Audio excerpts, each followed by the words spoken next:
Welcome students. हमारा जो आज का टॉपिक है वो हमारे पास है रिजिड बॉडी डायनामिक्स।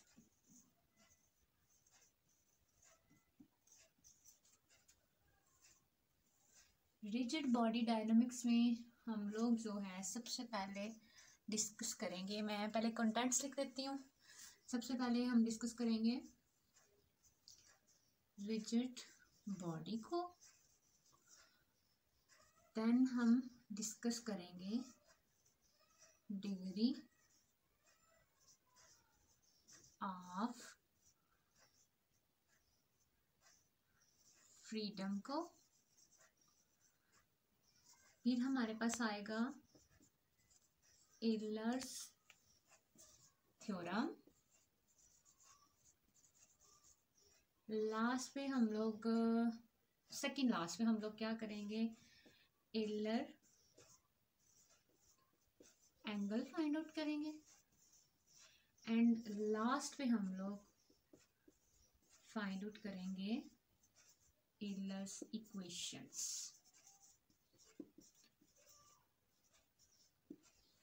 तो सबसे पहले स्टूडेंट्स हम लोग फाइंड आउट करते हैं रिजिड बॉडी को कि हमारे पास रिजिड बॉडी का सिस्टम किस तरह से होता है। तो सबसे पहले मैं इसको डिफाइन करवा देती हूँ, मेरे पास रिजिड बॉडी क्या होती है।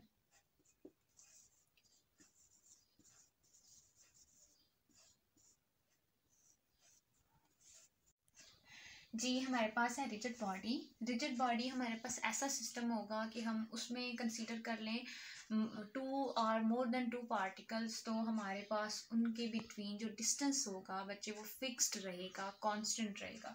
तो मैं इसको डिफाइन करवाती हूँ। मेरे पास रिजिड बॉडी जो है आ सिस्टम ऑफ पार्टिकल्स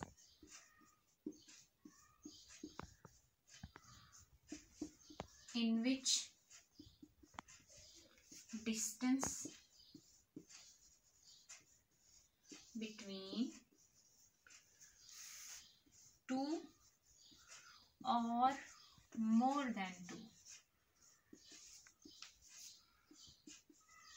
2 particles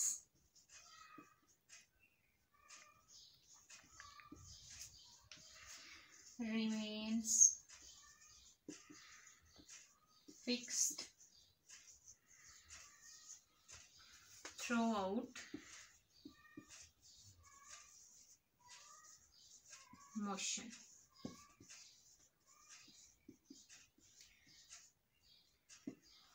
कि हमारे पास क्या है कि सिस्टम है पार्टिकल्स का जिसमें हमने डिस्टेंस लेना है इनके बिटवीन। तो अगर हम लें 2 और मोर देन 2 पार्टिकल्स, तो इन दोनों के दरमियान जो डिस्टेंस होगा, 2 पार्टिकल्स हम कंसीडर कर लेते हैं, इनके दरमियान जो डिस्टेंस होगा वो क्या रहेगा, remain fixed through out motion. हम उसको जितना मर्जी मूव करवाएं, किसी साइड कहीं पे भी उसकी मोशन रखें। अब हम उसकी मोशन रोटेटरी ले सकते हैं, ट्रांसलेटरी ले सकते हैं, लेकिन हमारे पास थ्रू आउट मोशन उनका जो डिस्टेंस रहेगा वो फिक्स्ड रहेगा, कांस्टेंट रहेगा।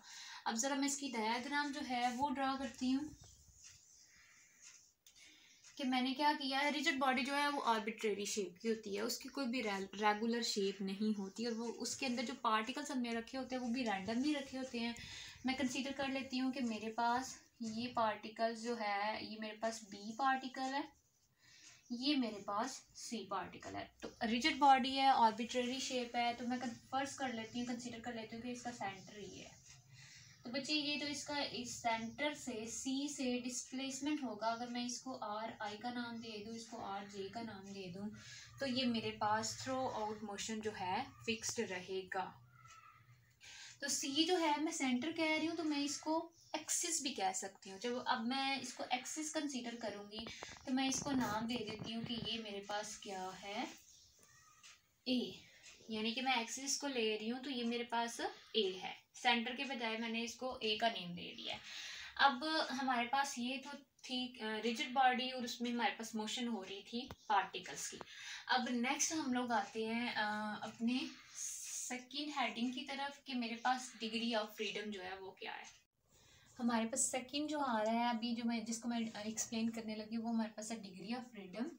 तो डिग्री ऑफ फ्रीडम जो है बच्चे वो क्या होती है,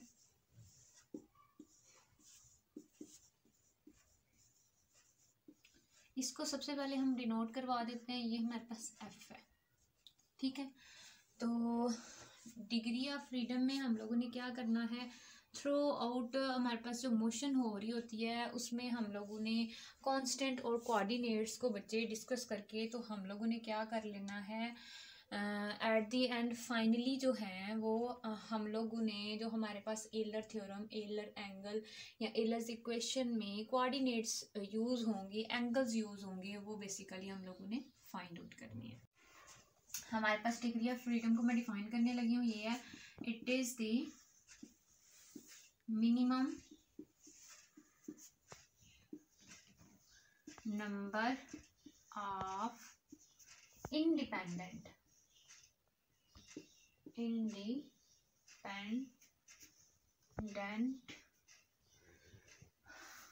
it is the minimum number of independent coordinates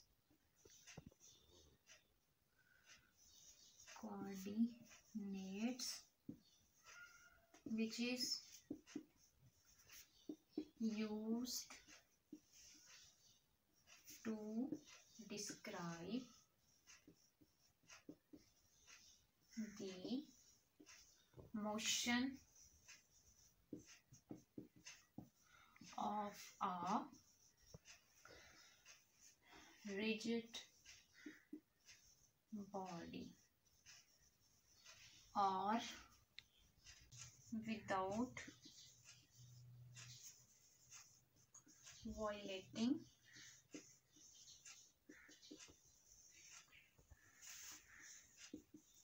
the constant distance system। हमारे पास इसका फार्मूला आएगा, degree of freedom F equal आएगा 3n-k। अब के जो है हमारे पास ये है नंबर ऑफ कांस्टेंट्स, यानी ये कांस्टेंट्स की तादाद को बताएगा, और n जो है हमारे पास वो है नंबर ऑफ कोऑर्डिनेट्स। तो अगर हम कहते हैं कि हमारे पास नंबर ऑफ कोऑर्डिनेट्स जो हैं वो क्या हैं, 3 हैं, और नंबर ऑफ कांस्टेंट्स भी 3 ले रही हूँ मैं, ठीक है।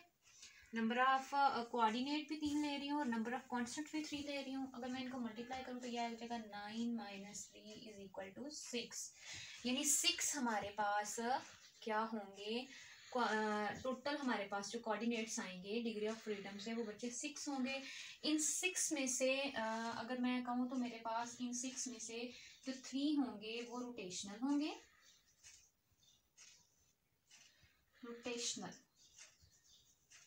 और 3 जो होंगे इसमें से जो 3 होंगे वो बच्चे ट्रांसलेशनल होंगे।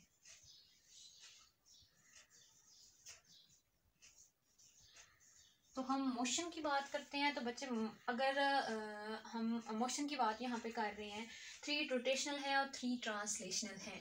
तो हमने जब एलर थ्योरम में बच्चे वो जो यूज़ करनी है वो हमारे पास रोटेशनल कोऑर्डिनेट होंगे, क्योंकि हमारे पास अगर आप मोशन देखो पार्टिकल्स की तो ट्रांसलेशन मोशन बिल्कुल मेरे पास अगर सर्कल में देखा जाए तो ट्रांसलेशनल मोशन अगर मैं इसको सर्कल में बिठा लूँ तो बिल्कुल स्ट्रेट होगी, यानी स्ट्रेट लाइन में हमारे पास मोशन होगी। लेकिन रोटेशनल जो है वो टोटल सर्कल की मोशन को डिस्क्राइब करेगी, यानी टोटल कोई भी मैं रिजिड बॉडी ले रही हूँ उसकी मोशन को डिस्क्राइब करेगी। देन हम लोग आगे नेक्स्ट जो कोऑर्डिनेट्स लेंगे वो रोटेशनल कोऑर्डिनेट्स को डिस्कस करेंगे। नेक्स्ट हमारे पास एलर थ्योरम आ जाता है बच्चे। एलर थ्योरम में मैंने क्या करना है, इन्हीं 3 रोटेशनल जो कोऑर्डिनेट्स हैं उनको यूज़ करके तो वैल्यू फाइंड आउट करनी है। तो हमारे पास जो नेक्स्ट टॉपिक है वो होगा एलर थ्योरम। जी थर्ड वाला हमारे पास जो पॉइंट आ रहा है वो आ रहा है एलर्स थ्योरम। एलर्स थ्योरम में हम लोग क्या करते हैं, हमें ज़रूरत पड़ती है 6 independent, we need 6 independent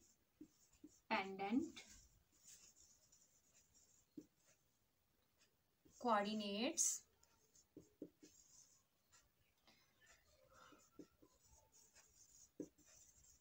in which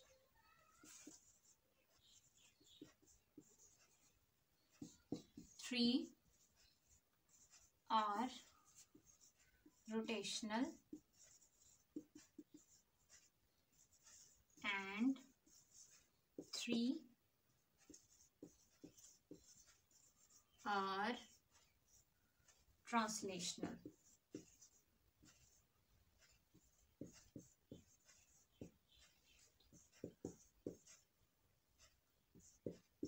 To describe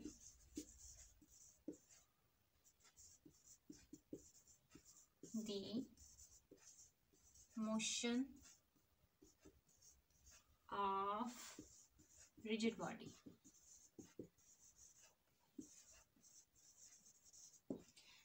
हम लोगों ने क्या करना है, यहाँ पे जो थ्री रोटेशनल बेसिकली आएंगे हमारे पास, 6 इंडिपेंडेंट कोऑर्डिनेट्स होते हैं, उनमें से हमारे पास 3 जो है वो रोटेशनल होंगे, 3 ट्रांसलेशनल होंगे, जिससे हम लोग कोशिश करेंगे मोशन डिस्क्राइब करने की रिजिड बॉडी की। तो अगर मैं ट्रांसलेशन पीछे वाले टॉपिक में मैंने बताया था, अगर ट्रांसलेशन लूँ तो मेरे पास वो मूवमेंट होगी बॉडी की, इसमें स्ट्रेट लाइन में होगी। तो पूरे सर्कमफेरेंस, बॉडी के पूरे सर्कमफेरेंस को डिफाइन करने के लिए हम लोग यूज़ करेंगे रोटेशनल। तो रोटेशनल में सबसे फर्स्ट वाला जो मेरे पास कोऑर्डिनेट आता है वो हमारे पास होता है प्रीसेशन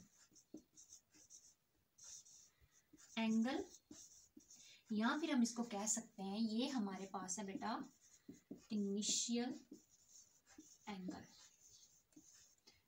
और इसको हम डिनोट करवाते हैं फाई से। सेकंड पे हमारे पास आएगा रोटेशन